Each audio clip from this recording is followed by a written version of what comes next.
From the Land-Grant University in Urbana-Champaign, Illinois, this is the Closing Market Report. It is the 6th day of July 2026. I'm Extension's Todd Gleason. Coming up, we'll talk about the commodity markets with Curt Kimmel of agmarket.net. We'll discuss the fundamentals of the marketplace with Ed Usset from the University of Minnesota, and hear about the agricultural weather forecast for the day from Mark Russo. He's at EverStream Analytics, and along the way, I'll bring you up to date on the agricultural news too, right here on this Monday edition of the Closing Market Report from Illinois Public Media, online on demand at willag.org. Todd Gleason services are made available to WILL by University of Illinois Extension.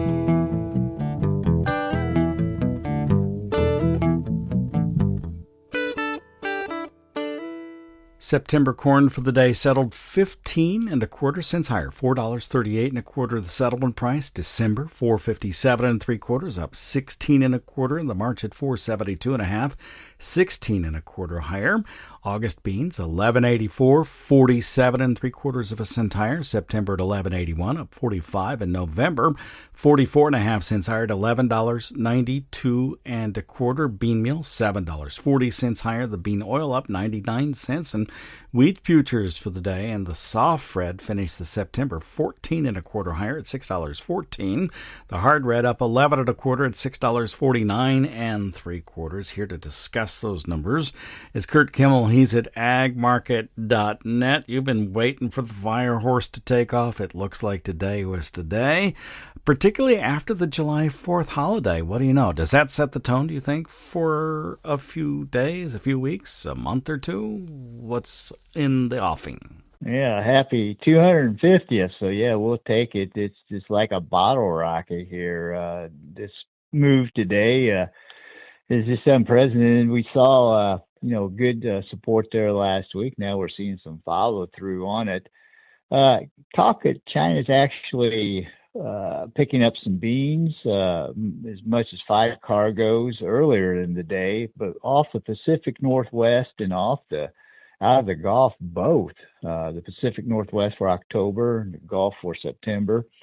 The significance of the Pacific Northwest basically is that it's going to help those guys tremendously if we see some confirmation due to last year's basis being as wide as $1.50. So, a little giddy up in through here. We just need confirmation of it. And the importance of the confirmation is we've got to start seeing these sales come on because of the time window and the shipping logistics. Now, whether it's 25 million metric tons this calendar year or 25 million metric tons for the marketing year, either way, it's got to be done here so we can get these beans ready to load, shipped out here before the transportation to the southern hemisphere next spring. So that's a good sign there if we see some corn and wheat involved too. But mainly forecast, these weather guys have that ridge moving west but coming back east here. A lot of the weather maps showed the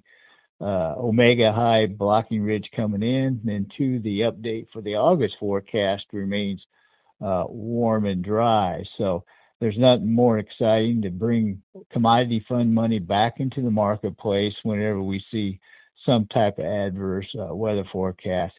Then the worst part of it is, some heavy rainfall. You take some portions of northern Illinois into Wisconsin, into Minnesota, central part of Iowa, up to 15 inches of rain, along with some wind and some hail, and it's just a total mess in some areas there. So it'd be interesting to see how this crop looks as a whole from the standpoint, rain makes grain, but boy, some of this crop still looks awful rough, Todd.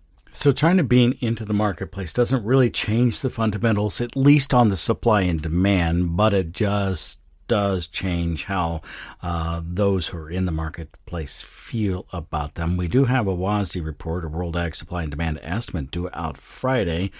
What are your expectations going into it? The team's looking for just some actually follow through from grain stocks report. The ending stocks on new crop is going to be about 1.851. That's down about 109 million bushels. That's due to the drop in the expected on the grain stocks report.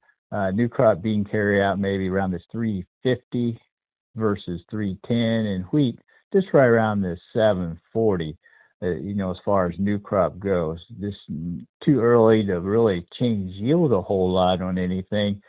So just a reflection of that 100 million bushel change in the grain stocks report put into the supply-demand balance sheet. As far as the world supply-demand balance sheet, looking for world corn ending stocks down to 279.7 versus 281.2. Bean ending stocks unchanged, and wheat ending stocks down about 2 million metric tons. So on the feed grain side of the equation, a little smaller, soybeans left unchanged. If you have the soybean new crop carryout increasing to 350 million from 310, does that mean that when you see a jump in the marketplace like today, you're urging producers to either make catch-up sales or additional scale-up sales? We feel so. This $12 benchmark, I know there's some analysts that came out through the day here quite excited, projecting, maybe another dollar higher from here. But as I've mentioned in the past here, hedge and defend, raise your price floors, leave your upside kind of open in through here. I know it's awful hard to get aggressive with the uncertainty when you look out your back window here and see some either wind, hail, or too much rain, or even been too dry in some areas. So we kind of like being flexible for the most part, but $12 on beans or higher, or yeast corn back up into that 480 offers some opportunities to get caught up. Hey, thanks much. Anything else before I let you go? No, we're excited to see some excitement, enthusiasm back in. If you remember some of these buying sprees that last 2 to 3 days, so hopefully we can follow through here going into midweek. That's Curt Kimmel. He is with agmarket.net.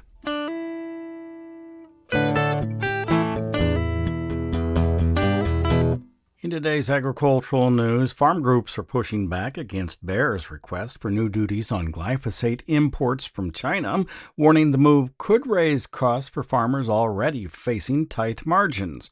Bayer has asked federal officials to impose anti-dumping and countervailing duties on Chinese glyphosate imports, arguing the products are being sold at artificially low prices that threaten the long-term viability of domestic production. Reuters said the request drew criticism from commodity organizations, including the National Corn Growers Association. We'll stay with production agriculture and review something that we reported last week. Corn is entering its most vulnerable stages for the corn leaf aphid at this point, though widespread problems are not expected. Nick Seiter, an extension field crops entomologist at the University of Illinois, says while there have been no reports of corn leaf aphids yet this year in this state, farmers who have struggled with the pest recently should be actively scouting their fields. So I haven't received any reports of corn leaf aphids in corn yet. However, they develop and reproduce most rapidly kind of during the late vegetative stages on into the early reproductive stages, tasseling in particular. And of course, that's where most of our corn is currently sitting in Illinois. And so if you're someone that has been affected the last couple of years by corn leaf aphid, this is really the time that you should be out scouting. Fields planted later in the season face a higher risk as they are more likely to be tasseling when late season aphid flights arrive. While the overall threat remains low across the grand scheme of field corn, yield reductions can be severe in those rare isolated cases. Producers are encouraged to monitor susceptible hybrids closely over the coming weeks. And finally today, who should run foreign food aid? The U.S. Department of Agriculture or the State Department? According to Senate Agriculture Chair John Boozman, USDA needs to lead foreign food aid programs. Boozman is hopeful to make the switch if he can pass a new farm bill. Most U.S. farm food aid was transferred to the Department of State after President Donald Trump largely dismantled USAID last summer. USAID was the federal agency responsible for administering civilian foreign aid and international development. Now, Senate Ag Chair Boozman wants Food for Peace and the McGovern-Dole program moved to USDA, but putting that switch in place is difficult. It needs the cooperation of other committees that oversee the State Department. We aren't the committee of jurisdiction. We're trying to get it moved into our committee. And always when you have committees that lose jurisdiction, sometimes that's a little bit of a problem. Senator John Boozman says Food for Peace and the McGovern-Dole were set up not just to help food hunger abroad, but to give U.S. farmers additional markets and support prices. Boozman, who chairs the Senate Committee on Agriculture, Nutrition, and Forestry, argues the Farm Bill is where that should happen. And that's a look at today's agricultural news.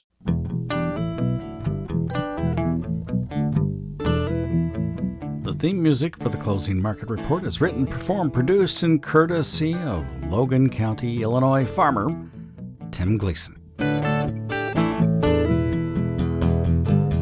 Ed Usset is now here, agricultural economist with University of Minnesota Extension and based on campus there. Hi, thanks much for being with us, Ed. Have an interesting day started as we get past the July 4 weekend. A lot of green on the screen and not in a small way. What can you tell me about the marketplace today? Well, it took me by surprise when I looked into it this morning. It's good. I've been in the grain business a long time, Todd. I don't know how you were trained in it, but years ago they would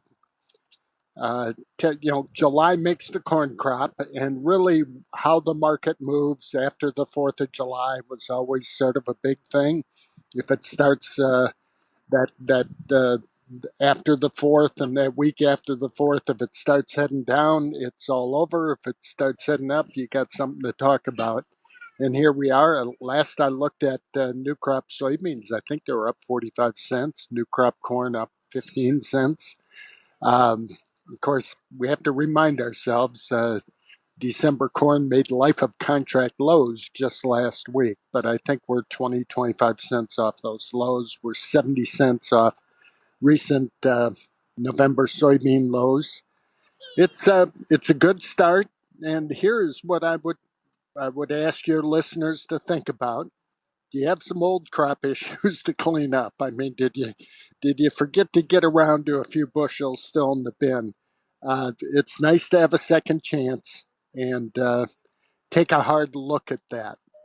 And because this is, second chances are wonderful things. And here we are. Let's hope it runs a bit. It goes along with your thou shalt not carry new old crop corn past July 1. Yes, and there are a lot of sinners out there, but the sinners occasionally do okay, and today they're doing okay. Yeah, so they're doing okay. So do you think this tells us really very much about what the rest of the summer is going to look like? Is it partially a bounce off of the contract lows still after the July 4 weekend and before the USDA WASDE report comes up, which will incorporate the new acreage numbers? Yeah, I think it's as simple as looking at the 10 day to 2 week forecast, and they're talking somewhat drier, somewhat warmer in the growing areas. We're trading weather. We've also got in the background incredible heat in France. Now, we don't think about France a whole lot, but France is, in fact, a major corn and wheat producer in the European Union. I haven't heard specifics on what they think about their crop. They're the biggest player in the European Union, and they're having heat problems. And we are in a world market. So if they're having problems and we're seeing warmer, drier out there, we're going to move higher for a bit. And your scale-up seller into this for both old and new crop? Yes, I'm looking for opportunities to clean. If I didn't get the old crop out of the bin, I'm looking for opportunities to get that done with this rally. If I didn't get enough new crop priced back, in May when things are kind of nice, and maybe early June, this again is a second chance. I hate to sound like a bear. I don't like sounding like a bear. And this market is going to go where the weather takes it. And I'm not a weather forecaster. It looks warmer and drier for a couple of weeks, but beyond that, who knows? I want to remind people, December corn is about $4.50 right now, 50 cents off its highs in May. Each of the last 2 years, new crop December contract has sunk below $4. Each of the last 2 years. Each of the last 2 years, November soybeans have found a way to get around $10 a bushel, and here we are at $11.90. I don't want to be a bear, but if we can maintain some decent weather, get past this warm, dry spell, and return to normal, we're going to be on the defensive again. Now, I am known to be a bear, so I have this question for you, which is beans, historically speaking, would be high-priced even today, with 700,000 more acres that are going to drop into the supply and demand tables on Friday, and corn would be at the midpoint at this point. And it just seems to me that the weather has been so good thus far that it would be very difficult, at least this time, to call this corn crop in trouble. Oh, absolutely. And I've got a bad case of backyarditis. The state of Minnesota in general is doing very, very well. Better than Iowa and Illinois, according to crop ratings. The biggest issue we have is late last week, or a few days ago, we had heavy, heavy rains in southeastern Minnesota and parts of Iowa. They got standing water and flood watches in a few areas. So I'm having a hard time buying this crop is going to burn up and go away. Historically speaking, I believe the Great Flood of '93 was really the only time that heavy waters, 2019, but that was planting, really caused a crop that was in the ground and growing to be an issue, correct? Yeah, yes. And 93 was more than just about water. It was too cool. They didn't have enough growing degree days. And I don't think that's been an issue this year. Matter of fact, last week, I'm hearing the radio expressing concern in Minnesota about 90-degree heat coming on and what it'll do to the crop. And my thought at that time, Todd, was 80% of the farmers in Minnesota would wish for 90-degree heat because that's how you grow corn.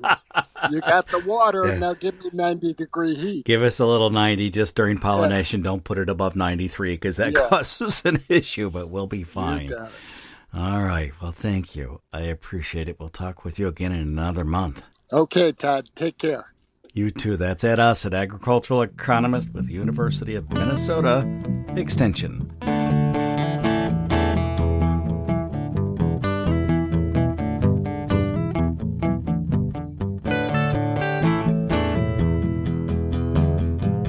Let's turn our attention now to the weather forecast. Mark Russo is here. He is with EverStream Analytics. Hello, Mark. Thanks for being with us. Hello there, Todd. Thanks for having me. Weather is playing a big role today in the marketplace, or at least that's what I believe to be happening.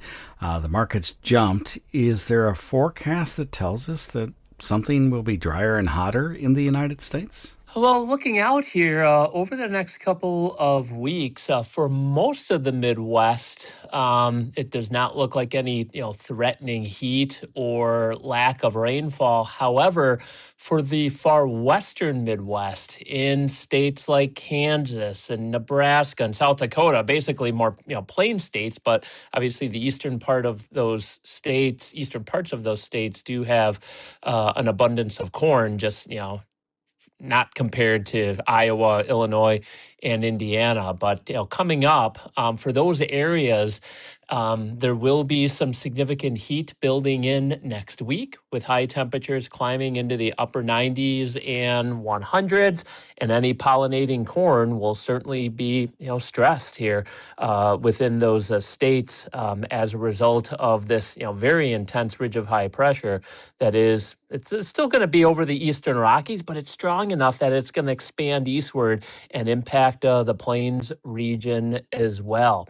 At this time, we do not expect that heat to push eastward over the core of the Midwest here. But in the core of the Midwest and for much of the Midwest in general, the pattern is at least less active, and on a majority of acreage, we'll see below normal rainfall now for the next couple of weeks. So Nebraska, South Dakota, Kansas, number 3, number 5, number 6, depending on where Indiana lands in that lineup of corn producers in the United States. So important, but still, Nebraska, that number 3 producer, is partially irrigated, so it'll be interesting to see how that all turns out and what that means for the marketplace. The other thing I think that finally caught the attention of the market was issues in France. We've been talking about those for the better part of 2 months, but it must be turning, particularly for the summer crops, much worse than it has been. It has been, and we've seen with some of the numbers, the crop conditions that have come out of countries like France. Like, these are the worst corn conditions that France has seen in the past 13 years. So already the heat and dryness has taken a toll on their corn crop as well as other summer crops, and there's more heat and dryness on the way, not only for France, but across much of Western Europe and even parts of Eastern Europe in general. And a third heat wave of the season so far will be building across Europe this week, and that begins to influence Eastern Europe next week. And along with that will be below normal rainfall across much of the Western and Eastern major crop countries. France looks to still be the epicenter of the most extreme conditions, so things are going to continue to deteriorate there. But even for some of the other kind of larger corn and other summer crop producing countries in Eastern Europe, like Romania, Bulgaria, Hungary, things will trend backwards there too, just not to the extent of what they're seeing in France, which is basically a disaster. Indulge me for just a bit. How is corn harvest going in South America? It's going okay right now for second crop corn. It is running a little bit behind in the southern part of the belt, namely in around Paraná, where harvesting is just getting going. Things have trended wetter there of late and look to stay on the active side, which, again, this is their winter dry season where it normally doesn't rain very often. But they are seeing some anomalous rains across that area and keeping things on the slower side in places like Paraná. Further up north, though, in Mato Grosso, they're Brazil's largest safrinha corn-producing state.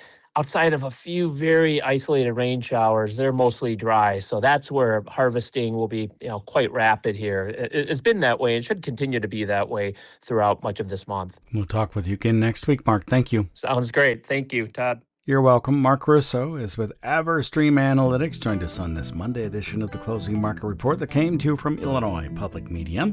It is public radio for the farming world, online on demand at WILLAG.org. I'm University of Illinois Extension's Todd Gleason.